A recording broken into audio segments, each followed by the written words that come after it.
Okey, Marcella, kita nak dapatkan perkembangan terkini tentang situasi banjir di negeri Sabah. Saya nak bersama dengan penolong kanan Pesuruhjaya Bomba Kamaruzaman Malik Abdullah. Beliau adalah pengarah Jabatan Bomba dan Penyelamat Malaysia negeri Sabah di talian video sekarang. Hello, Assalamualaikum.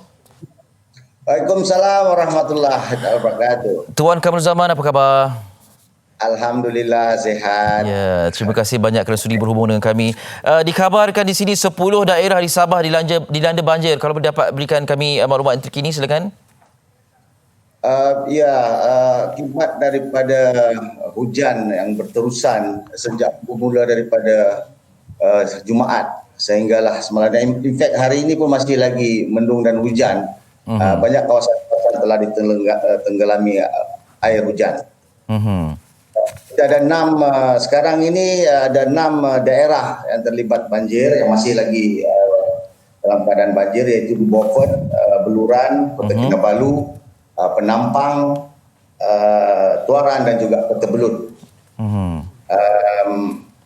Keseluruhan pusat-pusat pemindahan ada 16 buah yang telah dibuka dan berdasarkan rekod jabatan ini yang telah kita pemindahan melibatkan 175 keluarga, melibatkan 70 orang mangsa-mangsa banjir.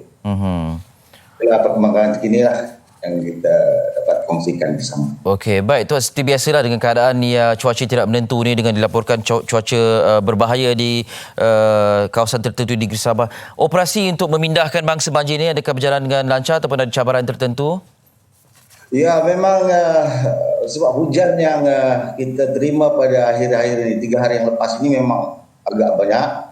Dan kawasan yang banjir juga melibatkan kawasan yang luas, magnitudenya agak luas. Bomba memang mengalami sedikit kesukaran kerana kawasan yang terlibat terlalu luas. Dan mangsa-mangsa yang terlibat juga adalah di tempat-tempat yang berjauhan.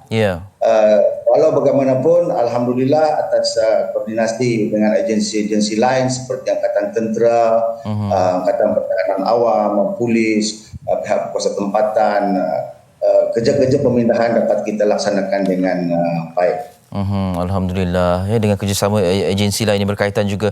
Baik, dari segi makluman kepada mereka atau penduduk yang tinggal di kawasan yang berisiko ini, bagaimana disebarkan? Adakah cara menerusi peranti ke ataupun ada cara lain yang lebih berkesan? Ya, bila hujan, sebab hujan lebat ini telah pun diberi makluman oleh Jabatan Kaji Cuaca MET. Jadi benda ini pun semua sedia maklum, kawasan-kawasan yang sering dilanda banjir itu telah pun diberi alert. Walau bagaimanapun ada kawasan-kawasan itu yang berada di tempat rendah, banjirnya terlalu cepat. Memang kita mengalami sedikit kesukaran untuk memindahkan mereka. Jadi apa yang kita harapkan kepada masyarakat yang terlibat dengan banjir ini agar mematuhi arahan pihak berkuasa. Kerana ada keluarga ataupun mangsa-mangsa ini enggan berpindah sehinggalah mereka benar-benar terancam, dan ini amat menyukarkan pihak berkuasa. Jadi saya mengimbau kepada mereka-mereka yang terlibat ini supaya mematuhi arahan pihak berkuasa untuk berpindah. Kerana apabila air telah terlalu besar, maka dan magnitude yang begitu luas, aset-aset tidak mampu lagi untuk deploy membantu mereka. Jadi patuhilah arahan yang dikeluarkan oleh pihak berkuasa. Ya, kita bercakap tentang kawasan yang luas, ya, satu penempatan ke penempatan lain itu jauh antara satu sama lain, jadi menjadi cabaran juga.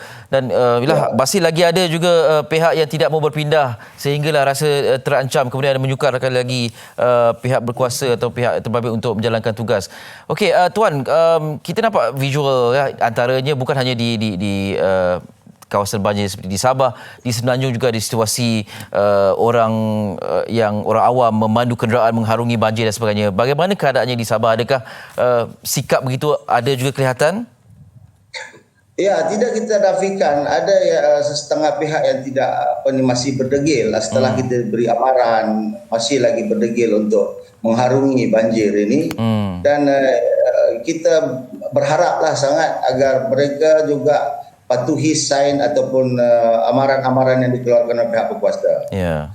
Sebab ada beberapa laporan yang kita terima selain daripada banjir ini juga tanah runtuh. Akibat daripada hujan yang lebat kita terima, ada beberapa kawasan selain daripada banjir juga mengalami runtuh. Jadi kadang jalan yang kita tertutup itu masih ada pihak-pihak yang tidak mengikuti arahan, dan ini mendedahkan mereka kepada bahaya. So saya sekali lagi menghimbau kepada masyarakat di musim banjir ini supaya benar-benar berhati-hati. Saya ingat ada 3 perkara yang perlu kita ambil perhatian. Belum berlakunya banjir bagi mereka-mereka yang kawasannya selalu banjir, supaya membuat persiapan. Contohnya dokumen-dokumen penting itu ditempatkan satu tempat yang mudah dicapai. Yang kedua, apabila berlaku banjir, mereka patuhi arahan pihak berkuasa untuk berpindah. Dan yang ketiga, apabila setelah surut kembali ke tempat masing-masing, semak tempat ataupun periksa kawasan rumah dulu, kerana kadang-kadang ada binatang-binatang berbisa dan sebagainya. So, kita perlu berhati-hati selepas banjir ini. Ya, ini 3 pesanan yang sangat-sangat penting ini: dokumen, kemudian patuh pada arahan berpindah, dan apabila air surut untuk kembali ke tempat tinggal masing-masing, pastikan buat pemeriksaan sebaik-baiknya sebelum masuk ke dalam rumah. Tuan, terima kasih banyak atas perkongsian. Selamat menjalankan tugas. Terima kasih. Assalamualaikum. Waalaikumsalam. Ya, tadi penolong kanan Pesuruh Bomba Tuan Kamarul Zaman Malik Abdullah, Pengarah Jabatan Bomba dan Penyelamat Malaysia Negeri Sabah. Jadi ini perkembangan khususnya kepada mereka yang berada di Semenanjung di tempat yang keluarga mereka tu kesana banjir di 10 darah ini. Kita harapkan dapat dipesankan juga kepada mereka dokumen-dokumen penting tu kena jaga, kena simpan. Kemudian bila diarahkan untuk berpindah, janganlah tangguh-tangguh dan jangan harungi banjir, sebab bukan sahaja banjir, ada tanah runtuh dan macam-macam lagi. Okey, itu sedikit perkembangan terkini di Sabah. Kita harapkan keadaan terkawal di sana.